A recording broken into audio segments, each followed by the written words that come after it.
મિત્રો, આજ તમારા માટે એવી શિક્ષાપ્રદ કહાની લાવ્યો છું કે તમારા દિલને હચમચાવી મૂકશે એવી રોચક કહાની છે। તો કહાનીને કટ કર્યા વગર આખો વિડીયો જરૂર જોજો। તો બીજી વાતો તરફ ધ્યાન ન દેતા ચાલો શરૂ કરીએ વાર્તા। ઘણા વર્ષો પહેલાની વાત છે। રાજા, તેમના પ્રધાન અને એક સિપાઈ શિકારે નીકળ્યા। મોટે ભાગે આવું ઘણી વાર્તામાં બને છે। તેમજ ઘોડા દોડાવતા દોડાવતા દૂર જંગલમાં નીકળી ગયા અને ક્યાં સુધી ચાલ્યા ગયા તેની તેમને ખબર રહી નહીં અને ત્રણેય નોખા પડી ગયા। જુદી જુદી જગ્યાએ જંગલમાં ચાલ્યા ગયા। ત્રણેય ભૂલા પડ્યા। રાજાએ રસ્તામાં એક વૃદ્ધ અંધ સાધુને જોયા અને તેમને વિચાર્યું કે આ મહાત્માને ખબર હશે કે અમારા રાજ્યનો રસ્તો કઈ તરફ જાય છે। એટલે રાજા ઘોડેથી નીચે ઉતરે છે અને રાજાએ તરત જ તેમના ચરણ સ્પર્શ કર્યા અને પૂછ્યું, મહાત્મા, હું ભૂલો પડ્યો છું, મને શહેર બાજુ જવાનો રસ્તો બતાવશો? સાધુએ રાજાને અમુક પવનનો રૂખ અને અમુક અંતર ધ્યાન કરી અમુક નિશાનીઓ જોઈ અને ડાબી તરફ વળી જવા કહ્યું। થોડી જ વારમાં પ્રધાન પણ ત્યાંથી નીકળ્યા। તેમણે પણ અંધ સાધુને જોયા। તે બોલ્યા, સાધુ મહારાજ, કોઈ માણસને તમે અહીંથી જતા જોયો છે? અંધ સાધુ કહે, હા રાજા, હા, રાજા ખુદ આવ્યા હતા, અહીંથી ડાબી તરફ ગયા। પ્રધાન પણ એ રસ્તે ચાલવા લાગ્યા। એટલામાં સિપાઈ પણ અંધ સાધુ પાસે પહોંચ્યો। તેણે પૂછ્યું, સાધુ બાવા, કોઈ અહીં આવ્યું તું? સાધુ કહે, હા, પહેલા રાજા અને પછી પ્રધાન, બંને અહીંથી ડાબી તરફ ગયા છે। સિપાઈ પણ ડાબી તરફ ગયો। ત્રણેય જ્યારે રાજમહેલ પહોંચી ગયા ત્યારે ત્રણેયને સાધુ વિશે એક નવાઈ લાગી। સાધુ તો અંધ હતા, તેમને ખ્યાલ આવ્યો જ કેવી રીતે કે ત્યાંથી રાજા કે પ્રધાન પસાર થયા છે? આવો ચમત્કાર કઈ રીતે થયો? તેમને સાધુને મળવા માટેની તાલાવેલી લાગી, કારણ કે સાધુ તો અંધ હતા, તોય તેમને કેવી રીતે ખબર પડી કે રાજા અને પ્રધાન નીકળ્યા છે? આવી વિચારણા તેમને કરી અને પછી ત્રણેય ફરીથી જંગલમાં પાછા જઈને આ જ્ઞાની સાધુને મળવાનું નક્કી કર્યું અને તેઓ ત્રણેય જંગલમાં સાધુને મળવા માટે નીકળી પડ્યા અને પછી ત્યાં પહોંચ્યા પછી સાધુને પ્રણામ કરી અને કહ્યું કે તમે શી રીતે જાણ્યું કે આ રાજા કે આ પ્રધાન છે? સાધુ કહે, અરે, એમાં શી નવાઈ છે? રાજાએ મને મહાત્મા તરીકે સંબોધ્યો, પ્રધાને સાધુ મહાત્મા તરીકેનું સંબોધન કર્યું અને સૈનિકે સાધુ બાવા જેવું તુચ્છ સંબોધન કર્યું। માનવીના સંસ્કાર અને કુળ તેના વાણી અને વર્તનમાં છતા થાય છે। સાધુ મહાત્માની આવી ચતુરાઈ અને હોશિયારી જોઈ અને તેઓ ખૂબ પ્રસન્ન થયા અને ત્રણેય તેમને શાશ્વત દંડવત કર્યા અને પોતાને શિષ્ય ધારણ કરવા માટે આજીજી કરી અને તેમને ગુરુ ધારણ કરી લીધા અને તેમને તેમની પાસેથી જ્ઞાન પ્રાપ્ત કર્યું। માટે મિત્રો, વાણી અને વર્તન સ્વચ્છ રાખવા અને શબ્દ તોલી તોલીને બોલવા, કારણ કે શબ્દ એક વખત નીકળી ગયા પછી ક્યારેય પાછો ખેંચાતો નથી। જેમ તીરમાંથી છૂટેલું બાણ ક્યારેય પાછું ખેંચાતું નથી, એમ મુખમાંથી નીકળેલી વાણી કે શબ્દ પાછો ખેંચાતો નથી। એટલા માટે મિત્રો, આપણું કુળ પણ આપણી વાણી ઉપરથી જો નક્કી થતું હોય તો આપણે મોડી વાણી, ખરાબ વાણી, તુચ્છ વાણી શા માટે બોલવી જોઈએ?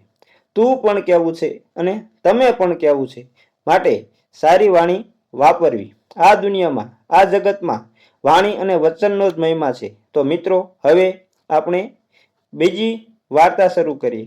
મિત્રો, વેદવ્યાસ અને એમના મામાની આ વાર્તા છે। તો ચલો શરૂ કરીએ નવી વાર્તા। એકવાર મહર્ષિ વેદવ્યાસ, જે મહાન ગ્રંથ મહાભારતના રચયિતા છે, તેમની આ વાર્તા છે। તેમના મામા વેદવ્યાસજીને મળવા આવ્યા। ભાણાભાઈ, તમે તો બ્રહ્માને સારી રીતે ઓળખો છો, તેમને વિશે તો તમે આખું પુસ્તક બ્રહ્મપુરાણ લખ્યું છે, તો મને જરા એમની પાસે લઈ જાઓ ને, તમારી ઓળખાણથી મને અમરત્વનું વરદાન અપાવો ને।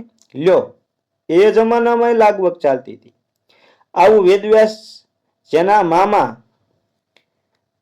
મામાએ વેદવ્યાસજીને કહ્યું। વેદવ્યાસ તો મામાને લઈ બ્રહ્માજી પાસે ઉપડ્યા। બ્રહ્માજીના ખબર અંતર પૂછ્યા પછી પોતાના આવવાનું પ્રયોજન કહ્યું કે મામાને અમરત્વનું વરદાન જોઈએ છે, તે માટે અમે આવ્યા છીએ અને બ્રહ્માજીને વિનંતી કરી કે તમે બ્રહ્માંડના મોટા દેવ છો એટલે આ વરદાન આપી શકો છો, માટે અહીં આવ્યા છીએ. બ્રહ્માજી કહે આમાં મારું કાંઈ ન ચાલે, બધું ભગવાન વિષ્ણુ જ નક્કી કરે છે. તમે કહો તો તમને વિષ્ણુજી પાસે લઈ જાઓ.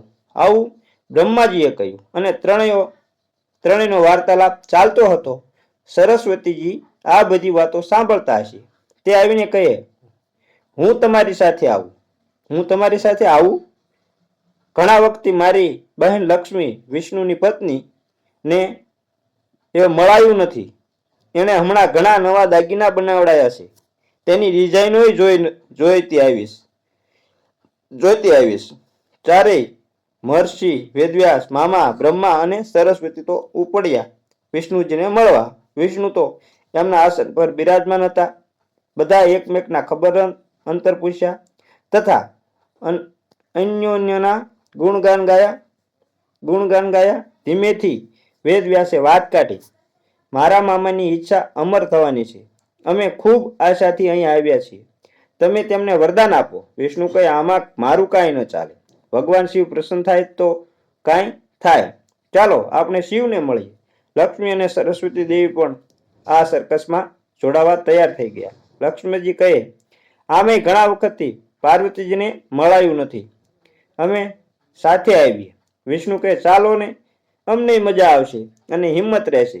ને આ બધા લાંબો પ્રવાસ કરીને કૈલાસ પર્વત પહોંચ્યા.